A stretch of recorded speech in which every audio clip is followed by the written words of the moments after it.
इससे पिछले क्लास में हम लोगों ने भाग 3 तक कंप्लीट कर चुके हैं लोग संविधान का भाग 3। भाग 4 में हम लोगों ने कुछ आर्टिकल को पढ़ा था, 36 से लेके 43 के अंदर हम लोगों ने आर्टिकल पढ़ लिया था। डीपीएसपी जो क्या है, एक भाग 4 का एक हिस्सा है। डीपीएसपी यानी कि राज्य की नीति निर्देशक तत्व, directive principle of state policy. इसे कहाँ से प्रेरित होकर लिया गया, किस संविधान से लिया गया है? हमें पता है कि हमारे संविधान में बहुत से ऐसे हिस्से जो हम लोगों ने विदेशी संविधान से क्या किया, अडॉप्ट किया, लेकिन सेम वैसा ही नहीं छाप लिया। कुछ अपने तरीके से हम लोगों ने क्या किया, उसमें उसके अपने हिसाब से रिक्वायरमेंट की, उसमें इम्प्रूव किया और तब उसे अपनाया। तो डीपीएसपी को आयरलैंड के संविधान से लिया गया, जबकि आयरलैंड इसे कहाँ से अडॉप्ट किया है, तो ये स्पेन से किया है। डीपीएसपी ये देखा जाए तो ये वैसा राइट्स नहीं है जैसा हम लोगों ने भाग 3 को पढ़ा था।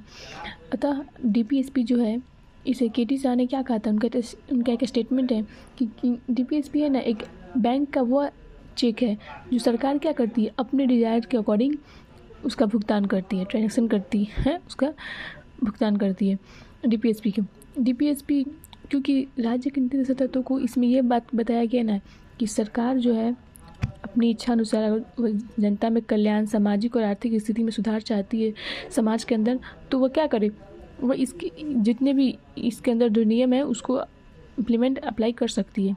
क्योंकि स्वतंत्रता के समय हम लोग का देश में उतना पैसा नहीं था कि हम उसे एक नहीं होता है स्ट्रिक्ट अधिकारी से बना सकें, इसीलिए डीपीएसपी को स्टेट पे छोड़ा जाता है कि स्टेट कैसे हैंडल करती है। एक बार ऊपर से रिवाइज कर ले जाए। आर्टिकल 36 क्या कहता है, परिभाषा, यानी डीपीएसपी की परिभाषा। आर्टिकल 37 कहता है इसके लिए हम डीपीएसपी के लिए हम न्यायालय नहीं जा सकते, न्यायालय जाने के लिए हमें कोई इन्फोर्स नहीं कर सकते हैं। आर्टिकल 38 कहता है कल्याण, यानी कि सरकार जो है, गवर्नमेंट है जो है, वह कल्याण करेगी समाज के लोगों के लिए, ताकि लोग का क्या हो सके, जन कल्याण हो सके, राशन कार्ड, वृद्धा पेंशन, ये सब क्या है उसे मिलेगी। 39 में क्या कहेगा, समान वर्ग के लिए समान सैलरी, यानी कि equal work to equal salary. अगर लड़का और लड़की फीमेल और मेल है उनको क्या मिलना चाहिए, इक्वल सैलरी मिल जाए। अगर नहीं मिलता है तो इसके लिए हम सुप्रीम कोर्ट नहीं जा सकते, क्योंकि ये हमारा मैग्ना कार्टा है, क्या है ये हमारा मैग्ना कार्टा है ही नहीं है, तो इसके लिए हम सुप्रीम कोर्ट का दरवाजा खटखटा नहीं सकते। 39 के क्रम में कहा गया निःशुल्क विधि सहायता। आर्टिकल 40 में क्या कहा गया है, ग्राम पंचायत 73वां संविधान संशोधन 24 अप्रैल 1993 में क्या हुआ था, ये लागू हुआ था। तो आर्टिकल 40 में क्या, ग्राम पंचायत का जो ये था, ये सबसे पहले विचार किसका था, तो गांधी जी का था।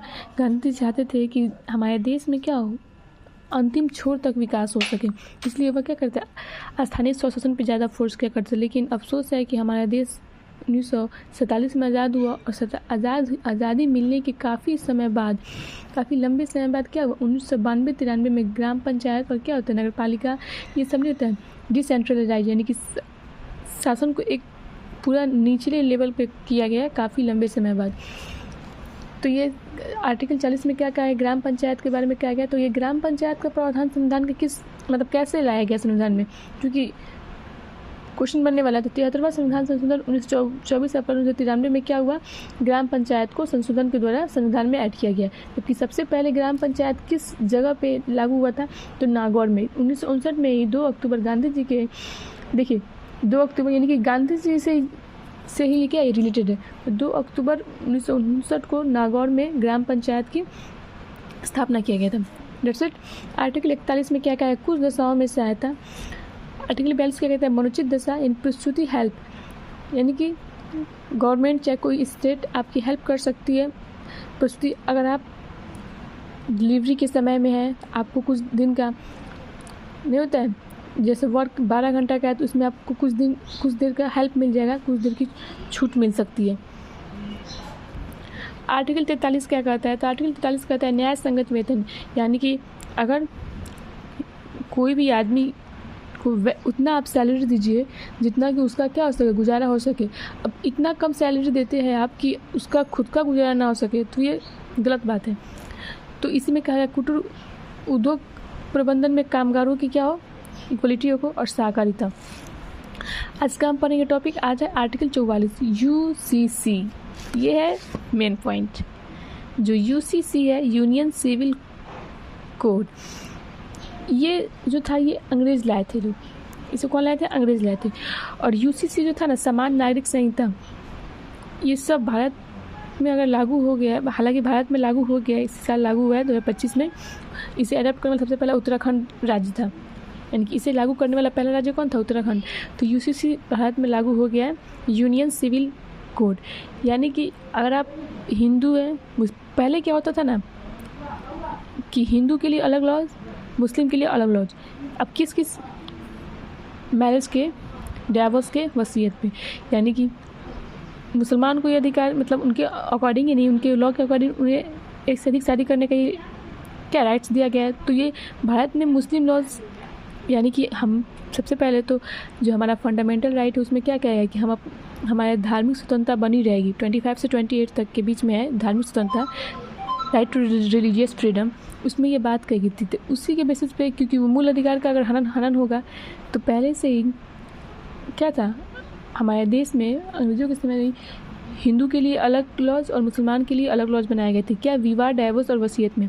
लेकिन यूसीसी क्या कहता है कि चाहे आप Hindu as a Muslim, as a Hindu, as a Sikh, आप कोई भी हो, डजंट मैटर, आपके लिए सबके लिए क्या होगा, सेम कानून रहेगा, चाहे वो रिलीजियस पर्पस से हो, चाहे वो कोई भी पर्पस से, डाइवोर्स हो या विरासत हो।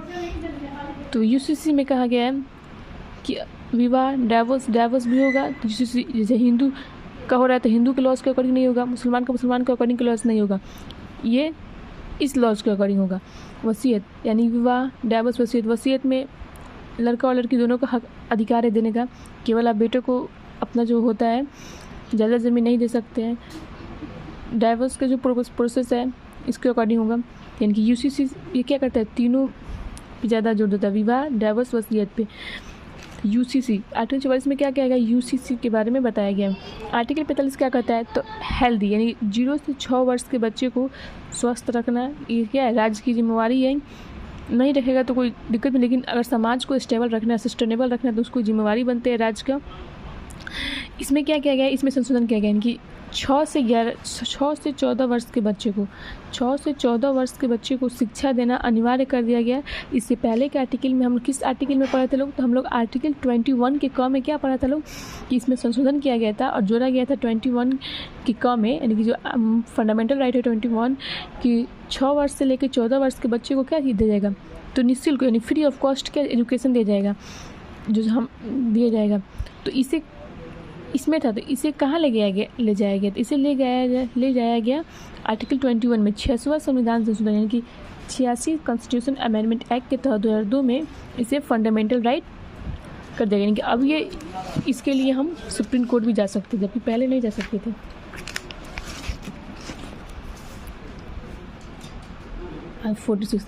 आर्टिकल 46 क्या कहते हैं कि SC/ST के लिए जो प्रधान होगा, स्टेट बनाएगी उनके रिजर्वेशन के लिए, उनके वेलफेयर के लिए, ताकि वे क्या हो सके, समाज में अपना उनका उत्थान हो सके, सरकार करेगी।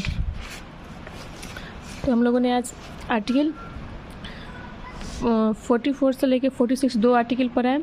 44 में क्या है, तो यूसीसी यूनियन सिविल कोड के बारे में बताया गया है, जिसमें ये 3 पॉइंट रखना है, विवाह, डाइवोर्स, वसीयत, इस सब में क्या सबको समान अधिकार मिलेगा, आप कोई भी धर्म क्यों, डजंट मैटर।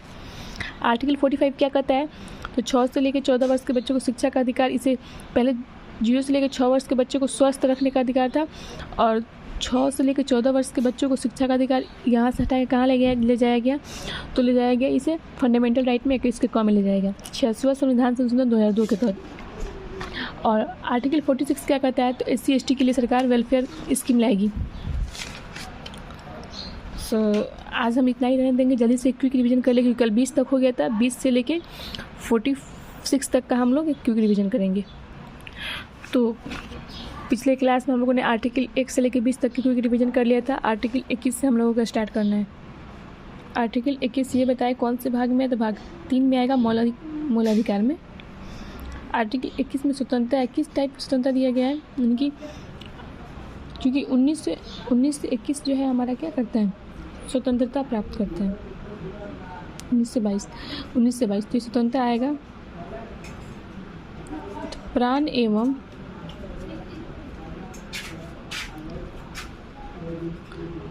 एवं दैहिक स्वतंत्रता।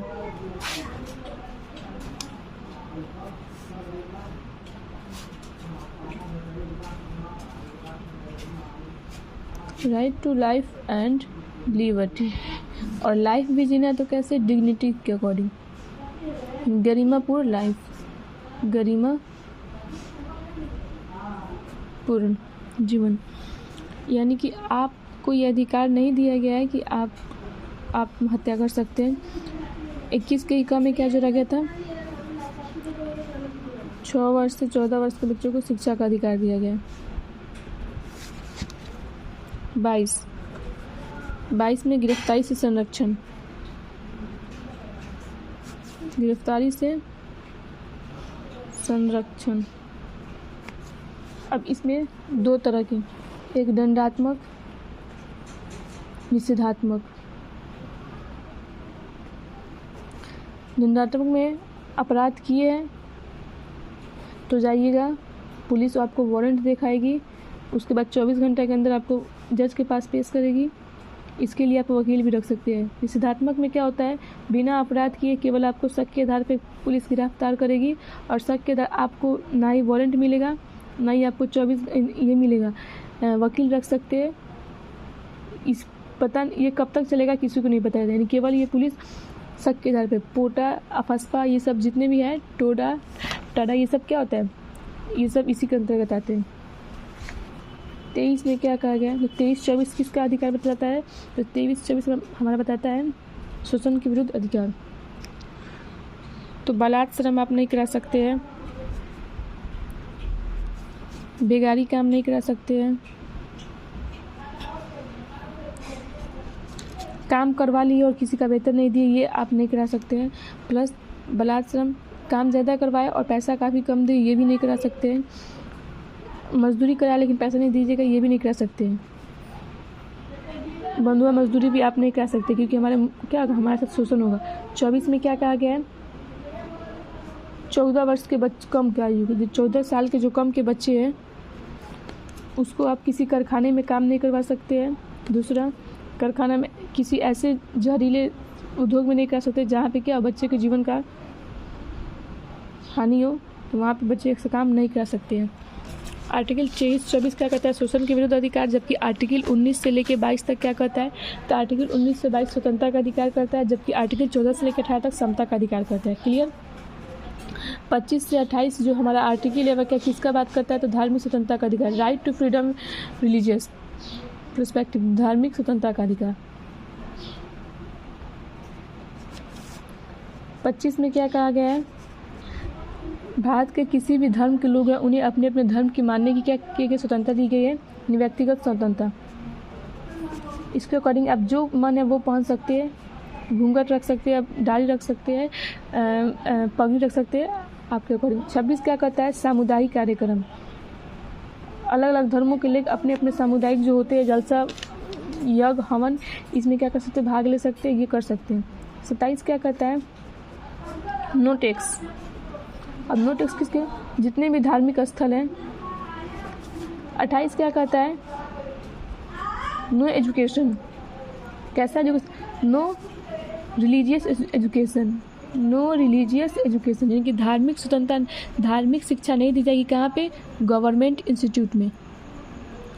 अब यहाँ पे अपवाद में संस्कृत और उर्दू क्या है कि लैंग्वेज है, एज अ लैंग्वेज है, इसीलिए इससे किसी धर्म का उजागर या पतन नहीं होता है। क्लियर।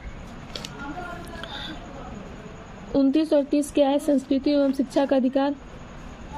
29 में कहा गया है जाति, धर्म, लिंग, भाषा, इस आधार पर किसी से भेदभाव नहीं करना। अगर भेदभाव जहाँ पे होता है, यानी कि कोई किसी को असहज महसूस करे, तो 10% स्टेट क्या करेगी, उसको आरक्षण देगी ताकि वो अपने आप को आगे रख सके। माइनॉरिटी, इसमें अल्पसंख्यक भी आएंगे। 30 क्या कहता है, 30 कहता है कि अगर कोई इंस्टीट्यूट है, ठीक है, जहाँ पे ये 29 वाले जो लोग रह रहे हैं, यानी कि जो मान लो एक बहुत बड़ा स्कूल है, एग्जाम्पल दे रहे हैं, वहाँ पे बहुत सारे क्या है, मतलब मेजॉरिटी ऑफ हिंदू है, और वहाँ पे क्रिश्चियनों की संख्या क्या है, बहुत ही रेयर है। तो वहाँ पे वो क्या करें, धर्म के मतलब, और उनकी भाषा भी अलग है, क्योंकि वे इंग्लिश बोल रहे हैं और ये हिंदी बोल रहे हैं, तो वहाँ पे वो क्या कर रहे हैं, अपने आप को असहज फील कर रहे हैं, यानी कि स्टेबल नहीं है, सेटिस्फाई नहीं है। तो ये क्या करेंगे, आर्टिकल 30 के तहत क्या कर, अपना एक इंस्टीट्यूट खोल सकते हैं, अपना इंस्टीट्यूट खोल सकते हैं, ताकि वो अपना एक सेपरेट इंस्टीट्यूट खोल सके जहाँ पे वो अपना शिक्षा प्राप्त कर सके। क्लियर। आर्टिकल जो 31 था, संपत्ति का अधिकार, पितृसत्तात्मक संपत्ति, इसको कैंसिल कर दिया गया। आर्टिकल 32 क्या कहता है, संवैधानिक उपचारों का अधिकार, जिसे आत्मा कहा है किसने, भीमराव अंबेडकर ने। इसमें 5 तरह के रिट निकालती है सुप्रीम कोर्ट, इसके लिए हम सुप्रीम कोर्ट जा सकते हैं। बंदी पति परमेश्वर, जो हमारा जो ट्रिक था उसे हम तो बंदी पति परमेश्वर उसका अधिकार, तो बंदी प्रत्यक्षीकरण, प्रतिषेध, परमादेश, और एक था हमारा उत्प्रेषण, और एक अधिकार पृच्छ। 5 तरह के ये रिट निकालती है। इसके अकॉर्डिंग क्या करती है, सुप्रीम कोर्ट फटकार लगाती है। क्लियर। आर्टिकल 33 क्या कहता है, आर्टिकल 33 कहता है गुप्तचर सेना मीडिया, इन सरकार सेना को गुप्तचर कर सकती है, मीडिया को भी लिमिट कर सकती है, सरकार के अंदर में ये है। आर्टिकल 24 क्या कहता है, 34 क्या कहता है, मार्शल लॉ, देश में मार्शल लॉ लागू हो जाएगा, यानी सैन्यबल उस समय के कंडीशन के अकॉर्डिंग। आर्टिकल 35 क्या कहता है, आर्टिकल 35 यही कहता है कि हमारी जितनी भी फंडामेंटल राइट है जो मिली है 12 से लेकर 35 के बीच में, उसमें अपडेट करेगा कौन, संसद करेगा। क्लियर। अब हम डीपीएसपी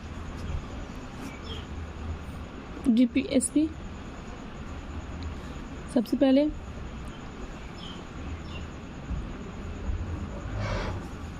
छत्तीस से 51 आर्टिकल आयरलैंड से लिया गया है। भाग 4 आयरलैंड।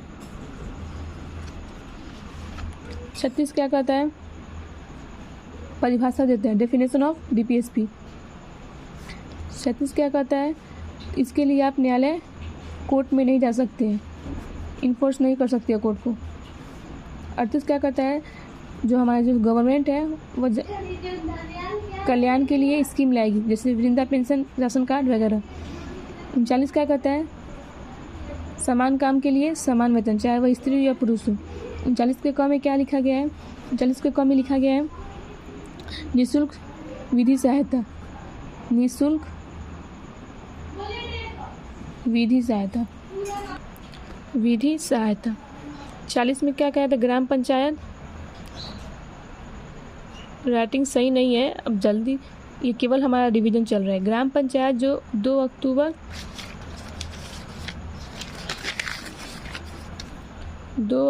1959 में सबसे पहले कहा, नागौर, राजस्थान के नागौर में इसकी स्थापना की गई थी। ग्राम पंचायत को कब, 73वां संविधान संशोधन 24 अप्रैल 1993 में संविधान में जोड़ा गया। 41 क्या कहता है, मनोचित दशा। 42 क्या कहता है, 42 कहता है 43 का आगे, 43 कहता है न्याय संगत निर्वाह, जितना मजदूरी करे उतना हमको सैलरी मिलना चाहिए। साथ ही निर्वाह योग्य, निर्वाह योग्य यानी कि इतना सैलरी दो जिससे हमारा घर का ठीक क्या हो सके, चल सके, उसमें कमी ना आए। 44 में क्या कहा गया है, इसमें 2 टाइप का है, सहकारिता है, एक उद्योग प्रबंध, दोनों 2 लेवल का है। 44 में क्या कहा गया है, तो यूसीसी, विवाह, डिवोर्स यानी कि तलाक, वसीयत। 45 में क्या कहा गया है, 0 से 6 वर्ष बच्चों की हेल्थ के बारे में। और 46 में हमारा SC ST के सरकार वेलफेयर स्कीम लाएगी। तो कल हम DPSP को कंप्लीट कर लेंगे, फिर कल फिर 1 से लेके भाग 4 का रिवाइज करेंगे, क्योंकि रिवीजन बहुत ज़रूरी है। आज की क्लास के लिए इतना ही। आई होप आपको समझ में आया होगा। Thank you for watching this.